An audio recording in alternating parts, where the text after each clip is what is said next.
Health Organization is brushing off concerns that the COVID-19 outbreak has reached global proportions. The agency is in fact saying that new cases are actually on a decline. JC Cosico has the rest of the story.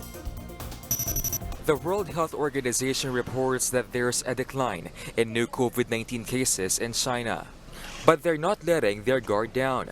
WHO Director Tedros Ghebreyesus says they're keeping a close watch on how situations are evolving.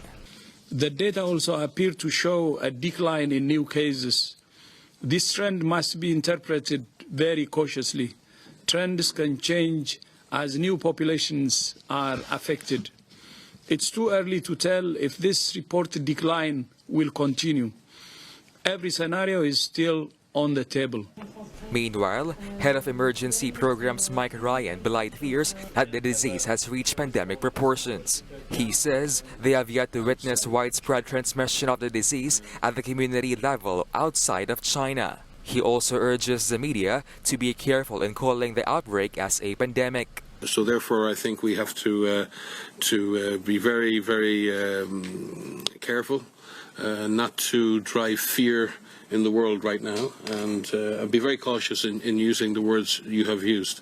We've said it, the risk is very high in China, it is high regionally, and it is high around the world. That is not the risk is high of a pandemic. The risk is high that the disease may spread further. And I think at face value, that is true.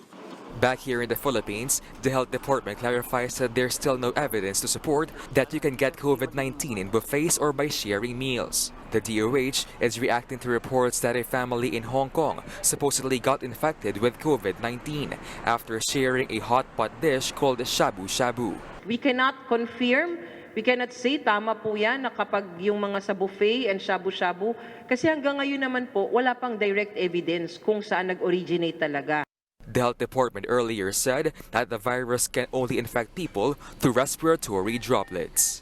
Kung ano man po ang ating mga binibigay na advisory para sa pag-iwas, these are general precautions. Hindi ho natin kailangan tukuyin na pag ikaw ay nag-buffet, pag ikaw ay nag-shabu-shabu ba, ikaw ay makakakuha ng sakit. For News 5, JC Cosico, we are One News.